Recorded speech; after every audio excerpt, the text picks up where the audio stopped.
Beautiful technology. I mean, I don't know what it is. Maybe it just takes the weekend off and it has to warm up before it comes back. I don't know. No comment. I really cannot offer a technical opinion. We literally did nothing different the second time, and it works. So we certainly did not.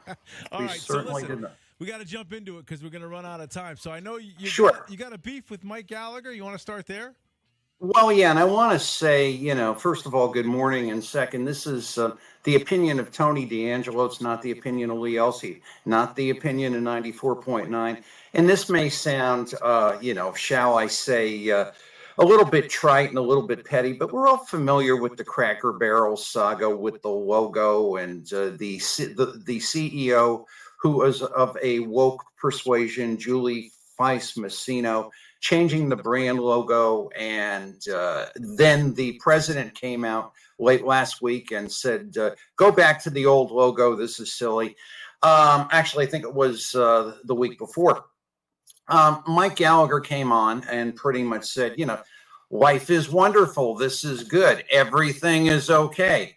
All you guys need to go out to Cracker Barrel and you need to support Cracker Barrel. And to those of you, pointing to myself here, who feel that there still are some unrepentant sins, you're the one with the problem. And I kind of took umbrage to that, basically, because it's, how could I put it? There is so much happening here in this particular situation that, boom, bang, it's all over, everything's great. This is a saga, really, when you actually get into it, because, I deal with valuations every day. I deal with the markets every day. I deal with, shall I say, the stupidities or the vicissitudes of corporations every day and what corporate CEOs may do. In some cases, they're even worse than politicians. But you had this one guy going back to 2024. This wasn't just like something that happened. Sardar Biglari, if I'm pronouncing that correctly, he is a big Trump guy. He is a huge shareholder. He holds about 10% of the shares. And the board of Cracker Barrel is very, very, very progressive, woke, DEI. We've got to have all sorts of things accommodated. We're too exclusionary. And he said, you're going to fall on your face. You've got to stop doing this. This is really going to hurt the corporation. Now, when you say you hurt the corporation, you say to yourself, so what, big deal? I don't go there. I don't, what does that matter to me? Well, this is what matters. You have a lot of people there working as cooks. You have a lot of people there working as wait staff.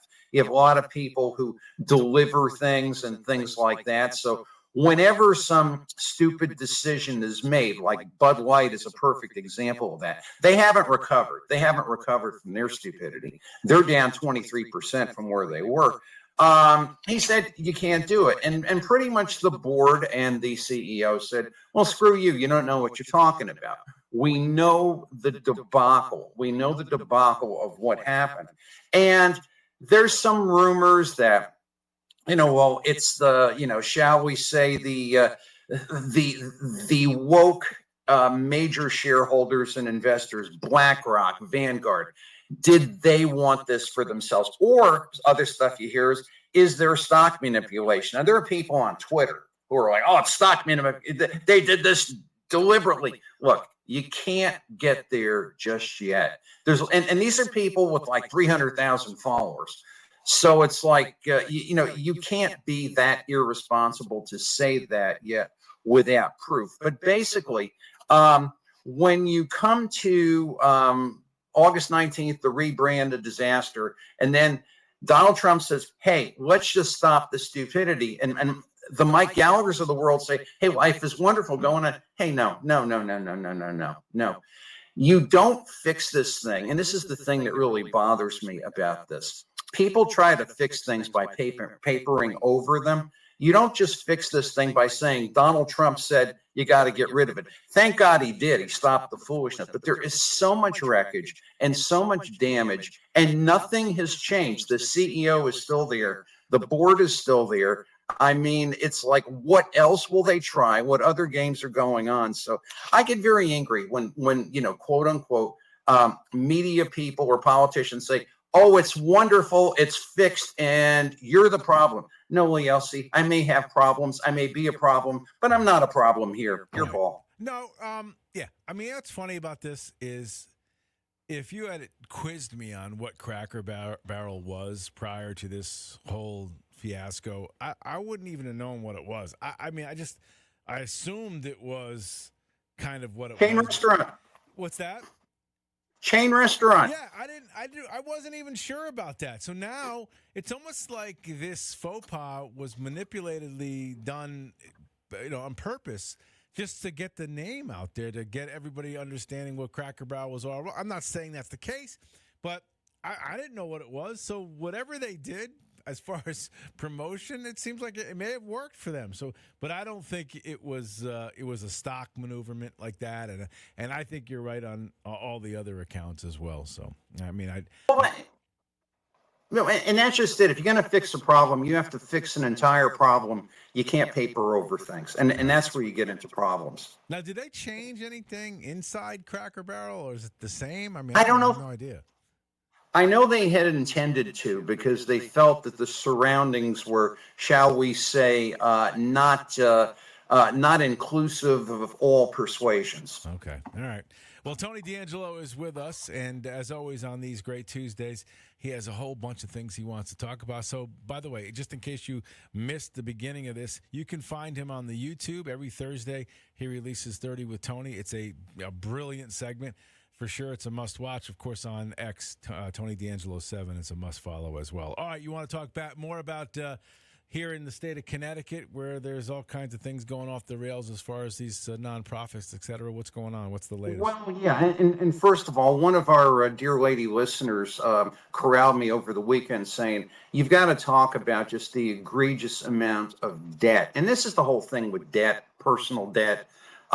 You don't just run up debt for the sake of running up debt. You run up debt usually because you're doing something that you shouldn't be doing, and then you keep compounding it. And then, you take a state like ours where they use debt to pay off debt, and on we go. And she said to me, this dear listener, talk about the debt per person in Connecticut. Now, I was doing some chicken scratch math, and right now, I think we're talking about every single, and this is all the result of all the stuff that goes on, about $25,000 per person of debt in Connecticut. No one ever talks about that. I take that back. Bob Swick has. Bob Swick's told us about the unfunded liabilities for many, many, many years. And this, of course, is exclusive of the fiscal guardrails. You hear a lot about the fiscal guardrails. You never, ever, ever hear about the debt. So when you talk about money just being handed out, no financial controls, no idea. There's a lot of stuff. There's a lot of complaint. There was an article, I think it was Connecticut Mirror, about, the ARPA money, you have to get rid of it. And then it was just handed out to all these people without control. And that was over the past weekend. You hear a lot of, shall we say, you hear Republican complaining how awful, how terrible. Yes, it is awful. Yes, it is terrible. But when you have a leak in your house, Lee Elci, what do? Do you look and you say the leak is terrible? No, you fix the leak at the source where the leak is leaking, like a faucet or a spigot. And the spigot here is our wonderful Department of Economic and Community Development. You never, ever, ever hear about a reworking of this because this is where all this money came from. And basically, and it's the whole thing of it's papering over things again. Little bit, we're still going down these emails. The grand jury apparently is, in secret moving along. We're kind of watching this, but just to give you a little bit of the byplay that goes on.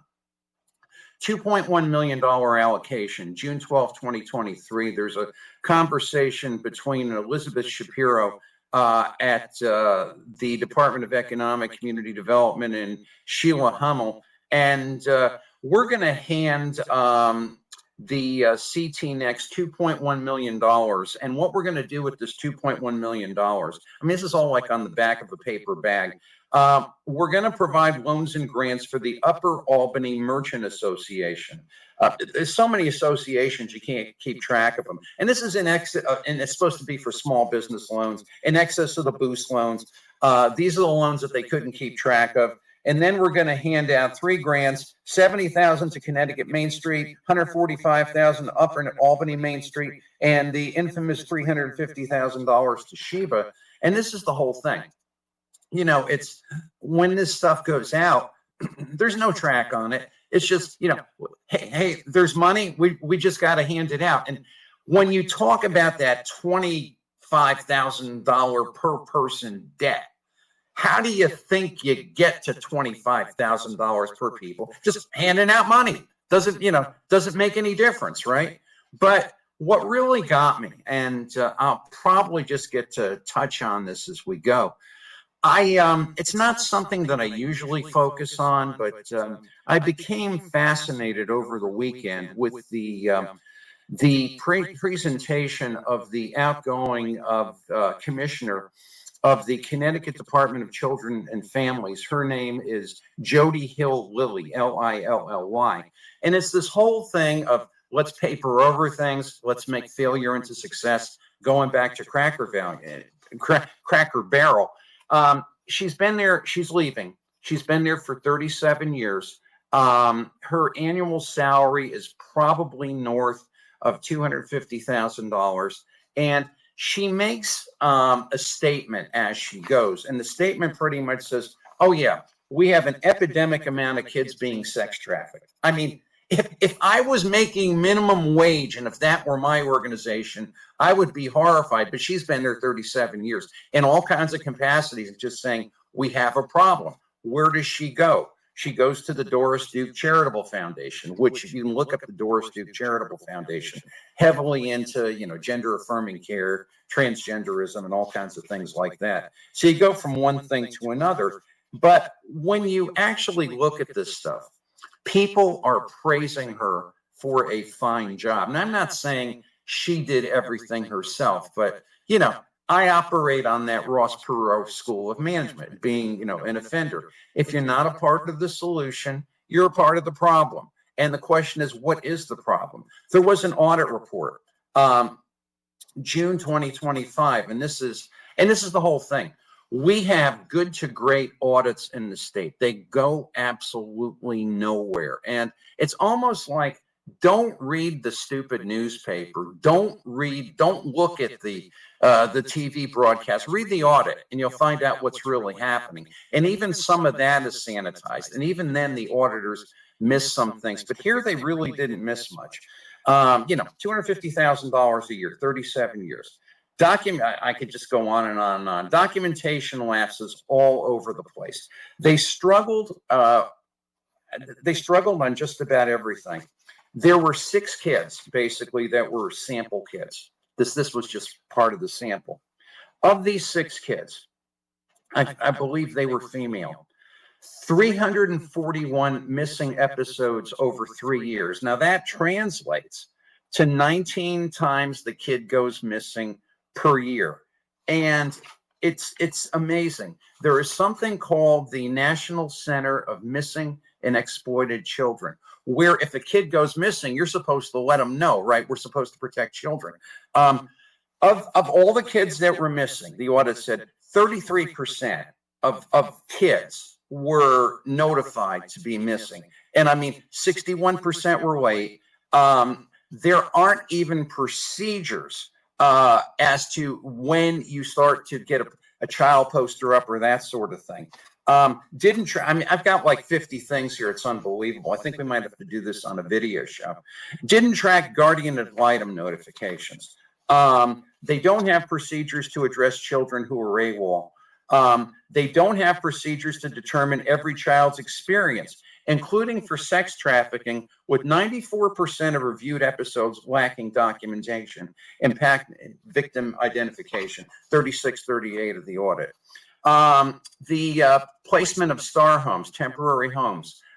Child 5 was placed in a star home despite known risks of victimization, known to alternative, no investigation of alternative options. And it just goes on and on and on and on. It's sickening, but basically, what does Connecticut do to fix the problem, to get to that debt, to get to this whole thing of throwing money out?